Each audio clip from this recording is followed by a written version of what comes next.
What's going on, guys? Welcome back to the channel. My name is Steve. I'm Lindsay. Today we're going to be reacting to Do They Have Any Saving Graces? Science and Inventions, aka What Did the British Ever Do for Us? Yeah. That is the video we're going to be reacting to today. The title is a little bit different, but this title, I believe, may have been changed. We've had a lot of people in the comment sections asked us to react to this, and so that's what we're going to do today. So I suppose this is going to be mostly about British inventions and kind of what the British have done throughout world history. Our education system regards the British as brutal colonists who enslaved populations, subjugated the world.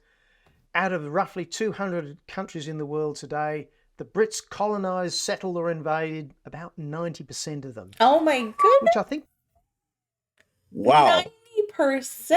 Like, I've actually checked out, I've actually reacted to some content about the British Empire. But hearing 90%, that is still, like, that's insane to me. From one little island. Right, that's insane. The size of Idaho. Yeah. That's impressive. Yeah, we just learned that, actually. Yeah, wow. That is really impressive. is fairly impressive, or at least I think the Romans would think it was impressive. But would we have been better off without those bastard Brits? Now, as it happens, they may have some redeeming features. Now, I'm going to talk about the British scientific and technological achievements and inventions, even though I could mention trivial things like the British invention of some of the best countries in the world, like Australia, Canada, Singapore, New Zealand, America. Well, maybe not invented, but they were certainly highly influenced.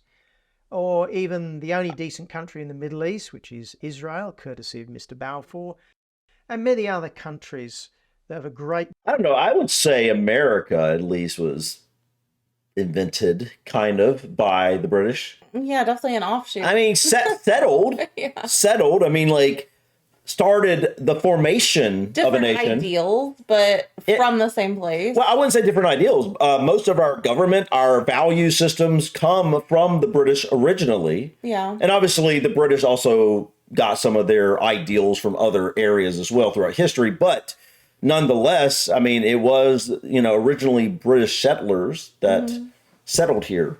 Yeah. And then obviously a lot of other places joined in. But I would say the initial beginnings of a country as a whole here in the U.S. was definitely, started from the British. Let's start with transport and engines. So the British invented the railways, steel tracks, railway locomotives.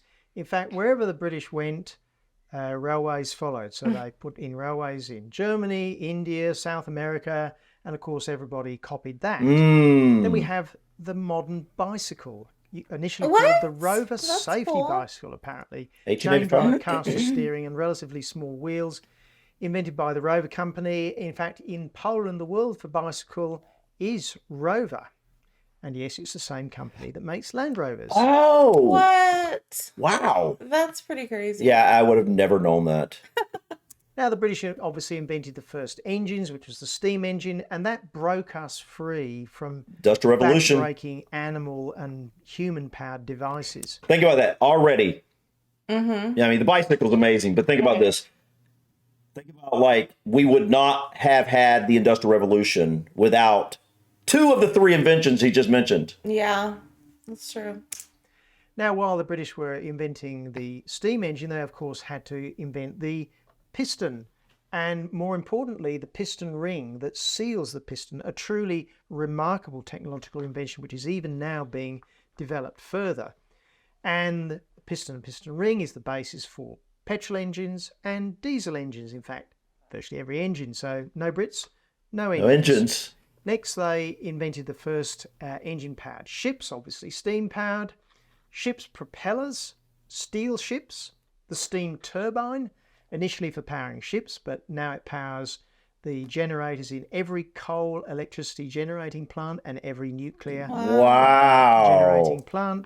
Okay, so far, a lot of transportation type things invented by the British. Yeah. From the bicycle to the train to which honestly is really interesting if you think about it, because like we already talked about, the UK Great Britain, is a pretty small landmass. Yeah. So to think that the things like here in the US that we absolutely would have to have for, everyday living wouldn't be as much of a necessity in Great Britain as it would be in someplace bigger. Right. But it's just interesting that it still came out of such a small area. Yeah. I think maybe that actually is a benefit in some ways if you have a smaller area, but you have a lot more people, closer together, denser,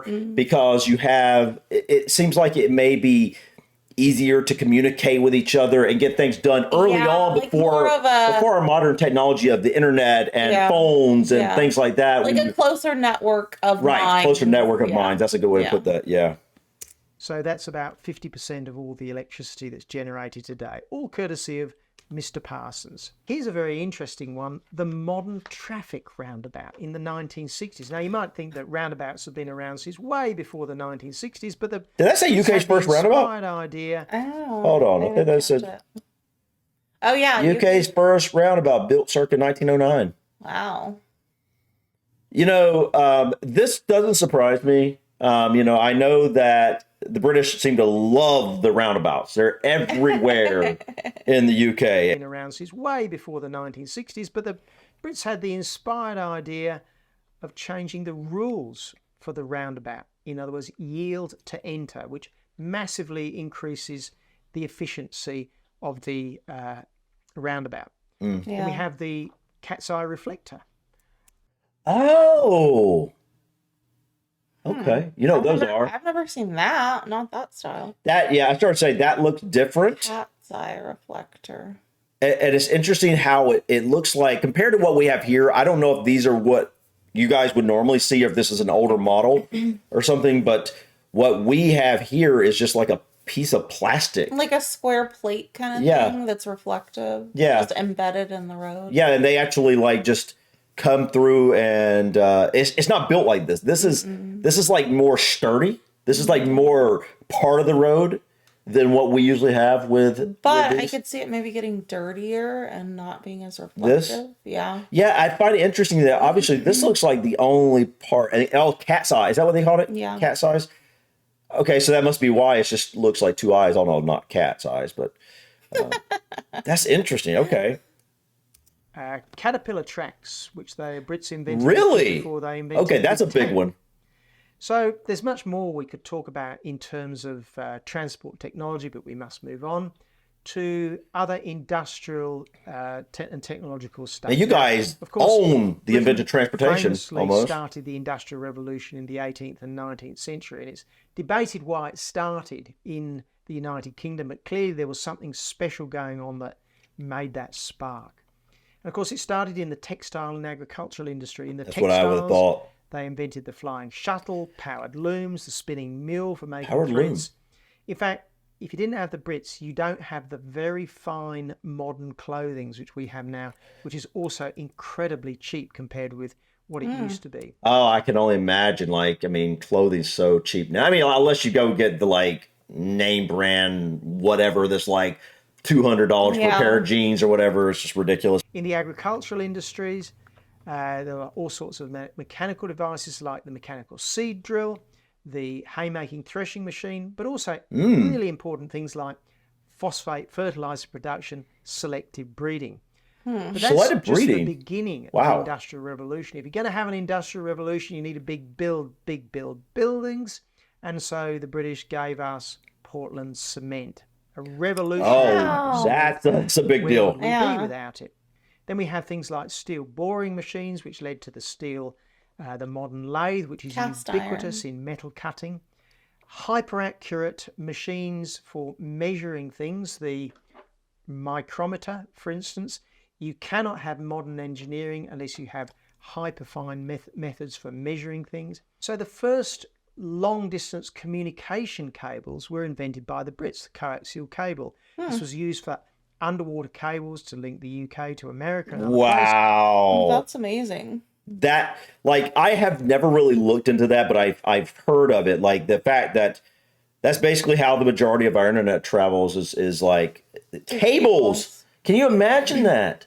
That's amazing. It really is. Like, all these are cables, I guess.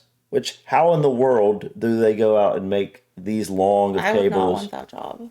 I don't know. I think it would be a very interesting I would job. not like it. I would love to be able to see what the cables look like sitting on the floor of the ocean. Don't you think there's a more efficient way now? Like, don't satellites do a lot of the... I mean, I don't know if they're... Because think about the amount of traffic you would have to... That travels on these cables, and you have to replace that with over-the-air, or satellite, communication. I mean, you think about how slow satellite internet is even today compared to, like, depending on storms and stuff, it wouldn't be as reliable. Yeah, you got. I don't really know much about that, but I can only imagine that the reason we still have so much of our internet going back and forth on cables is because it is the most not only reliable, but just probably the fastest transmission, at least for the amount of data we're transmitting nowadays. This is the first intercontinental communication, the birth of the internet, in a sense. It was the first time that we could communicate all around the world. That's crazy. The telephone. Alexander Graham Bell was a Scotsman. What? I remember that, and I was shocked because you think, like, here, did you even know he was a Scotsman? Did you think he was American? Yeah. Yeah, I did too. That's obviously a big invention. Yeah. I mean, like, what would we not have today without the invention of the phone? Yeah. So, I mean, I can't imagine we would ever have the internet if it wasn't for the phone first. I mean, obviously, you have to have these first steps to get to someone to have the idea for the next step. Yeah. Alexander Graham Bell was a Scotsman. Television, liquid crystal, cavity magnetron. You've never heard of the cavity? No, I was about to say. It's in your microwave. Oh. But probably more important. We don't do microwaves. The first radars, to a large extent, used the cavity magnetron, which was a revolution. Then if we go a little bit medical, we've got CAT scanners. That's a big deal. Ultrasound scanners. The first town to have chlorinated water. How about the first... Oh, that was a big deal. Like 1897, I don't know. Stone, England. It's not something I've looked into a lot, but back, I'm guessing around that time, people were throwing their wastes out the windows and in these cities. Didn't know, like, how bad bacteria in your and so water system could be. Chlorinated water would have been especially huge then, and now it is too, for if you're going to drink tap water. I think at least here in the U.S. we try to avoid tap water because it's horrible. Tap water. I learned this a while back, and it's like you're literally, at least here in the U.S., you're consuming birth control. You're consuming all sorts of all the medication, depression, anxiety medication. Get filtered out, so it doesn't get filtered. I know. So, like, how's that affecting everybody? But I especially think of like young people, young men and young women, as they're developing and they're consuming birth control and tap water. It's not good, man. It's definitely not good. First electronic programmable computer to crack German codes in the Second World War. Accurate navigation using highly accurate clocks, the chronometers. Oh, yeah. And the first workable atomic clock. I know you've been wondering where I get to this one. An alarm clock that makes tea. Oh. Alarm clock that makes tea.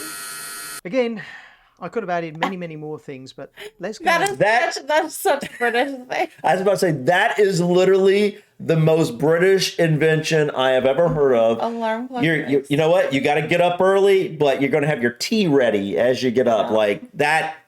That is pretty much the most British thing. I wonder if there was an American version that did coffee.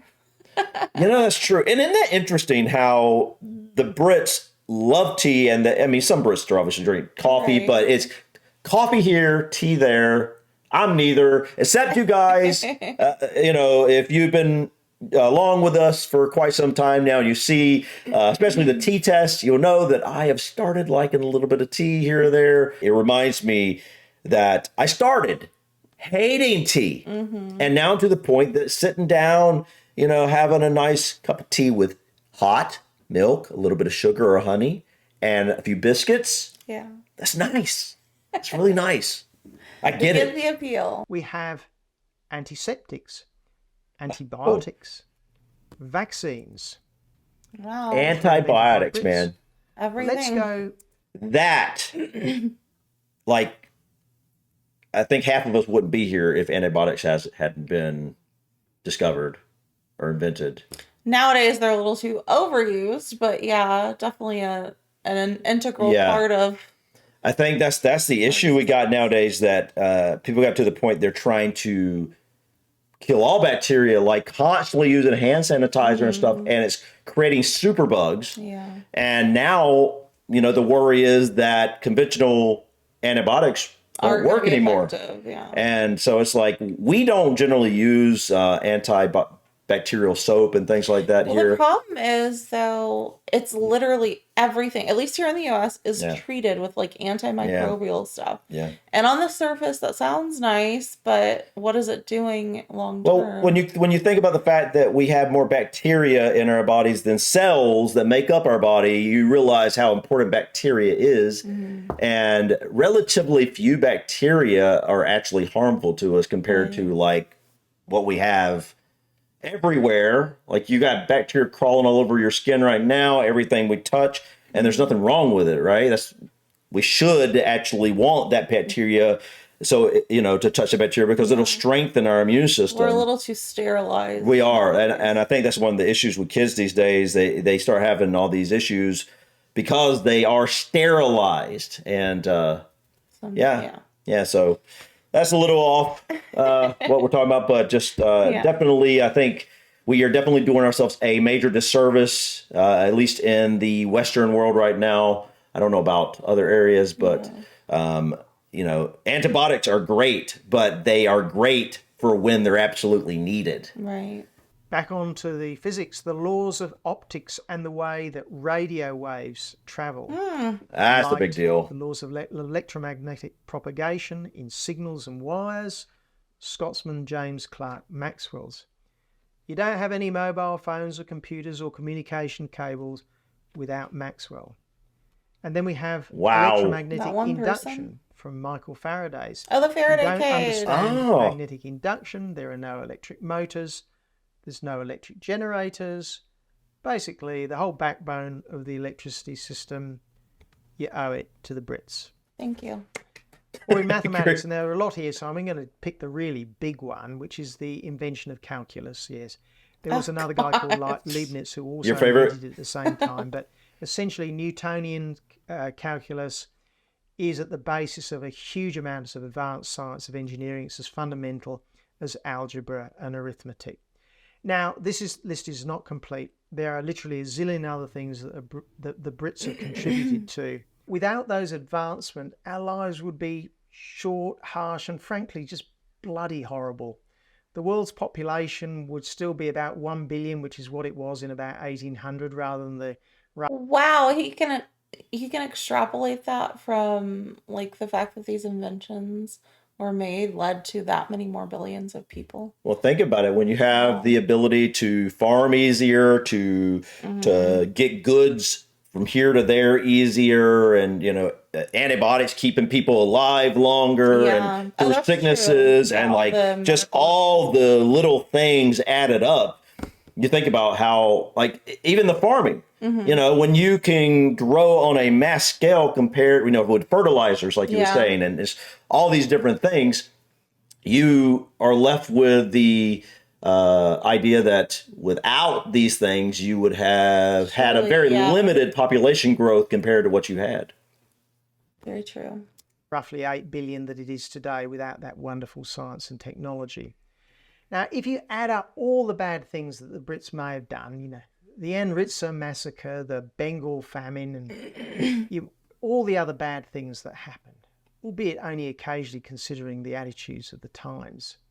But even if you add all those up, it's not a drop in the bucket compared with what has been achieved and the lives that have saved.